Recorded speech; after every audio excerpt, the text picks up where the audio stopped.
that we've talked about the types of attractive forces, let's see how they play a role in different states of matter. We're going to look at solids first, pretty quick. When you have a solid, it can be either crystalline or amorphous, and of course crystalline is where there's a pattern to it. Amorphous is just kind of more random looking. The thing to know here is that because there's a lot more particle to particle contact in a crystal than there is when it's amorphous, these are going to tend to be more rigid and stronger, and these will tend to be not as strong and more flexible or malleable. Let's look at how we get a crystal. Of course, with an ionic crystal, it's just positive and negative attracting each other. It's a pretty strong force. The idea is that a crystal maximizes the particle-to-particle contact. If you understand that it takes energy to pull apart a positive and a negative charge, then you have to understand that when you bring them together, that releases energy, potential energy. And so it really is true that the positive and negative are more stable when they're pulled close together. So a couple ways to measure that, how efficient or how stable the crystals might be, is by a packing efficiency. Packing efficiency has to deal with how much empty space is there, the percent that is occupied by the crystals versus the total, which includes the gaps. And then there's also coordination number. It's the number of other particles that one is in contact with, where the more contact it has with other particles, the better the whole thing is held together. So that's an ionic. You can have molecular crystals though too. And so let's just go through here. Ionic crystals are held together by ionic bonds, of course.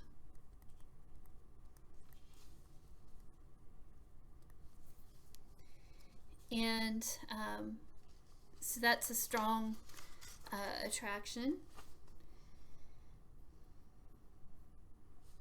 Okay. Atoms are held together by dispersion.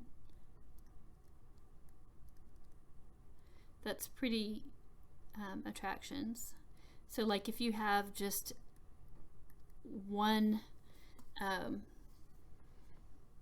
element, like you have just aluminum or just helium or something like that, that's what you would have. But then with molecules, you have a lot of different types of attractions possible. You could have dispersion.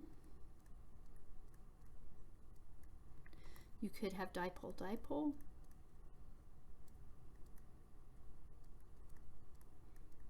And you could have hydrogen bonds. Okay, and let me erase that there. I wanted to show you these are ice crystals, so water, and I marked that. That is one water molecule. And this is the next one. It's kind of turned at an angle. Here's another one. Okay, so what's holding the water molecule together is covalent bonds. That's what holds each unit together. These purple sticks represent the hydrogen bonding between them. And so when you get an ice crystal, it has a very set pattern, and out of this pattern, of course, you get snowflake shapes and stuff. But anyway, the thing that's interesting about water is when it forms its pattern of hydrogen bonding, it has a big gap in the middle. And this is why the solid water, ice, is less dense than the cool water that formed it. If this were still liquid water, there would be more molecules in these gaps. But anyway, so you can get a regular crystal structure even if you don't have ions.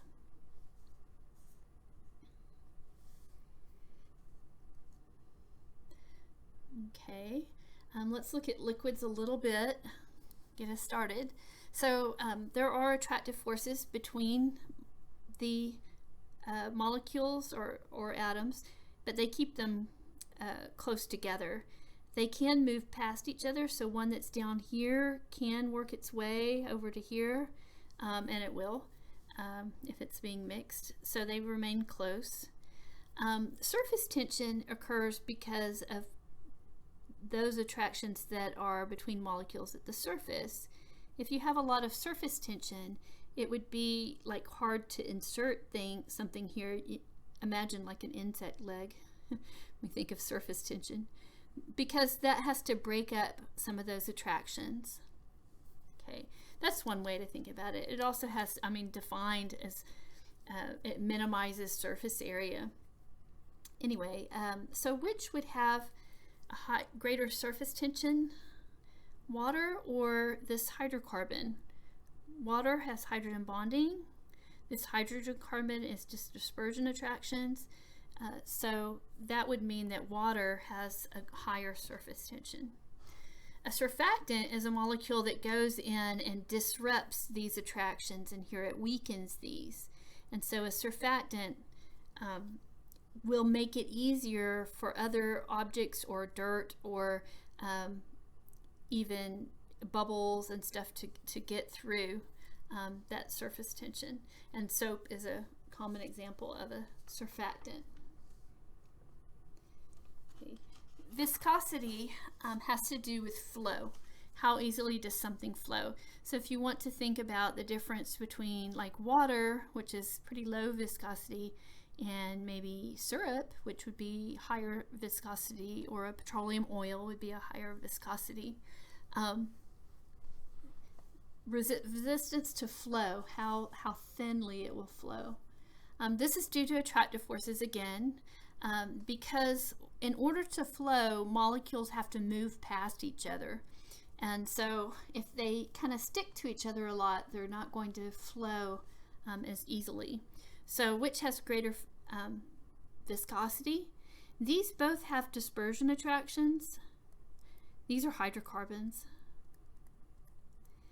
And but we know that attractive forces increase with size. So this one is actually an oil, a petroleum oil, and this one is it's a low viscosity gasoline. So a big difference there. So viscosity, another idea. Viscosity increases or decreases with temperature. Well, there is always this play-off between temperature and attractive forces. The hotter it is, the molecular movement can overcome the attractions. The hotter it is, the faster the particles are moving. Those attractive forces matter less. So viscosity would decrease with temperature. You can think about pancake syrup. At room temperature, it's pretty thick and viscous. If you heat it up, it gets pretty thin and runny.